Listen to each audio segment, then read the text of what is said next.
Assalamualaikum warahmatullahi wabarakatuh. Perkenalkan, nama saya Siti Muawana, NPM 1811070283, kelas E PAUD semester 6 UIN Raden Intan Lampung. Saya di sini akan menjelaskan tentang statistik pendidikan. Dosen pengampu Ibu Dr. Sophia Mas Ayu MA.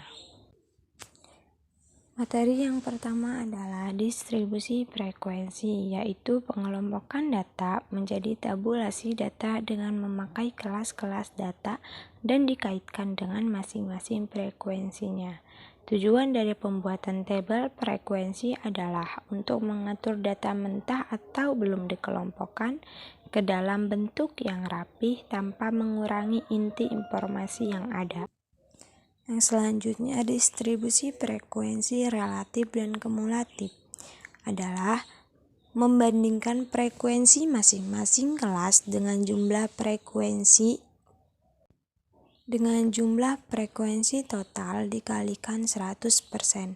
Distribusi frekuensi kumulatif ada dua, yaitu frekuensi kurang dari dan frekuensi kumulatif lebih dari. Materi selanjutnya adalah definisi data. Definisi data adalah nilai atau datum atau informasi yang diperoleh dari observasi, pengukuran, dan penilaian terhadap suatu objek atau lebih. Adapun di sini ada data kualitatif, yaitu yang diperoleh dari hasil pengamatan. Ada data kuantitatif yang diperoleh dari kegiatan pengukuran atau penilaian. Yang terakhir itu ada objek, yaitu pengamatan. Pengamatan variabel atau nilai. Adapun jenis-jenis data dibagi menjadi dua, data kualitatif dan data kuantitatif. Data kualitatif contohnya seperti jenis kelamin, warna bunga, dan habitat, dan lain-lain. Data kuantitatif dibagi menjadi dua, data diskret dan data kontinus.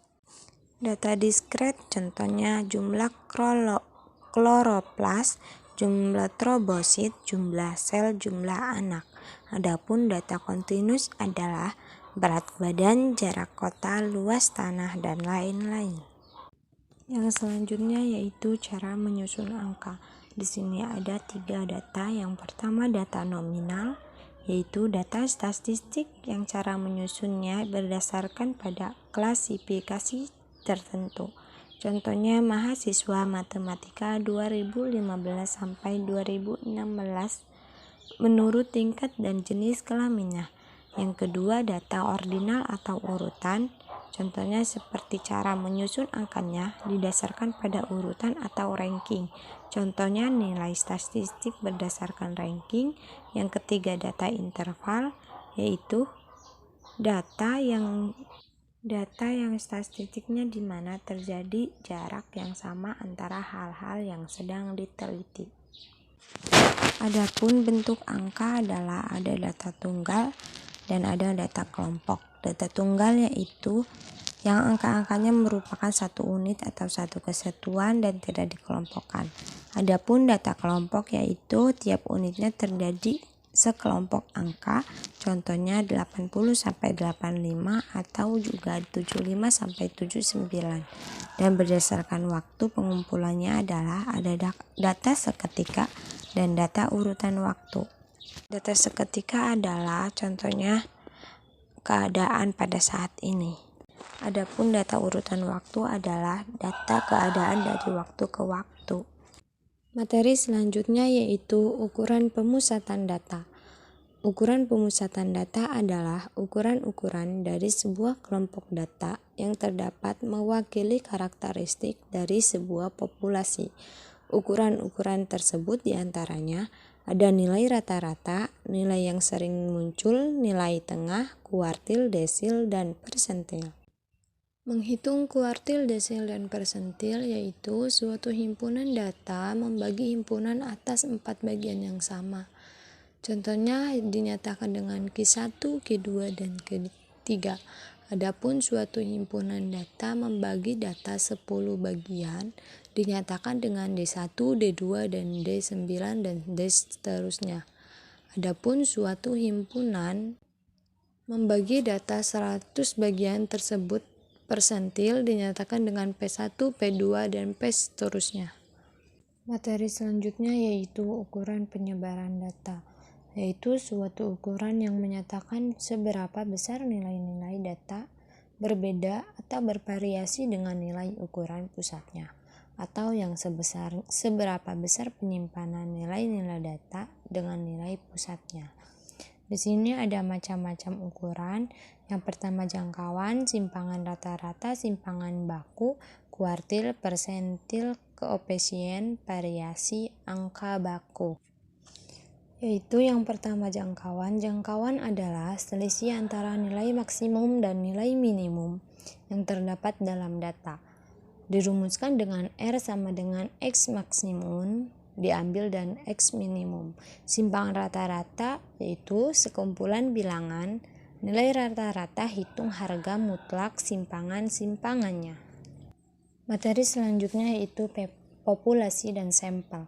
Definisi populasi yaitu keseluruhan individu atau objek yang diteliti dan memiliki beberapa karakteristik yang sama. Sedangkan definisi sampel adalah bagian dari jumlah dan karakteristik yang dimiliki oleh populasi tersebut. Penentuan sampel penelitian yaitu sampel apabila kecenderungan sampel yang mendekati keadaan induktif populasi.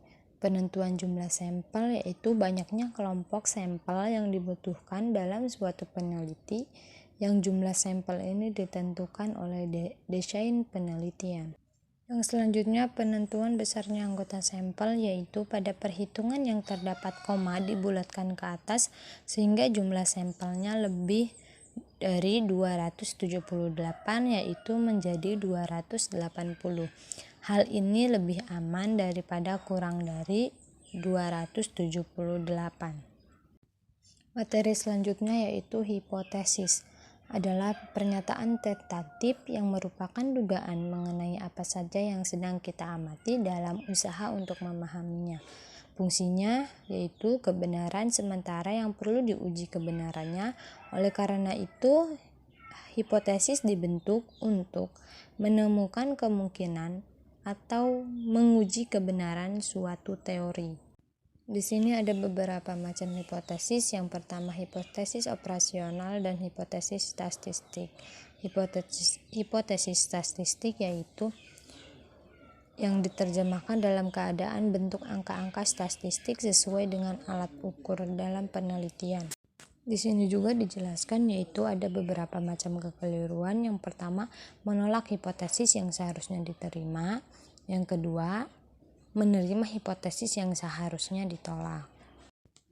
Materi yang selanjutnya yaitu korelasi. Adalah suatu alat analisis yang dipergunakan untuk mencari hubungan antara variabel independen bebas dan variabel dependen tak bebas. Maka beberapa variabel independen bebas dihubungkan dengan variabel tak bebas disebut dengan korelasi berganda.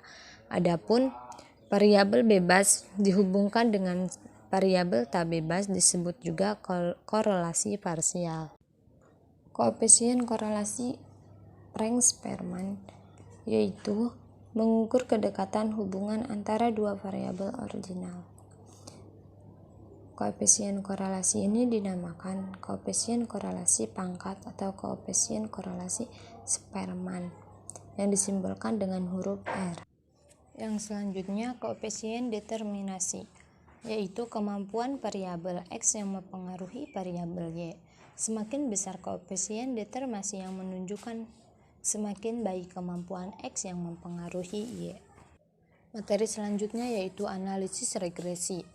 Regresi linier sering digunakan untuk melihat nilai prediksi atau perkiraan yang akan datang. Apabila X dan Y mempunyai hubungan, maka nilai X dan yang sudah diketahui dapat digunakan memperkirakan Y.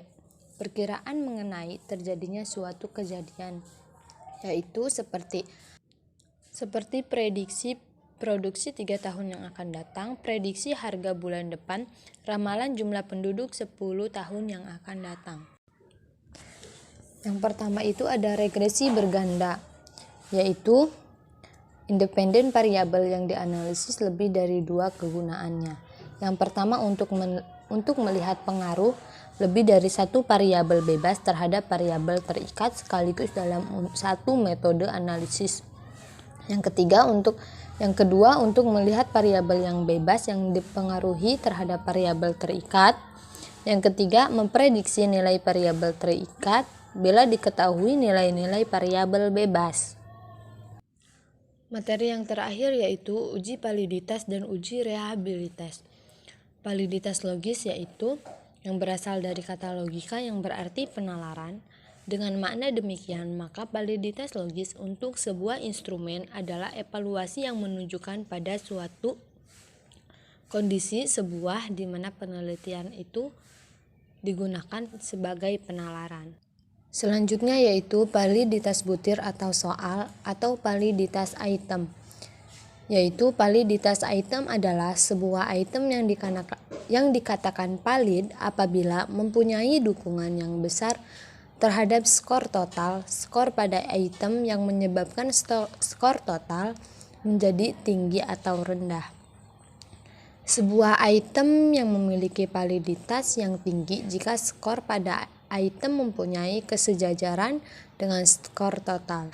Kesejajaran diartikan bahwa dengan korelasi sehingga untuk mengetahui validitas item digunakan rumus korelasi.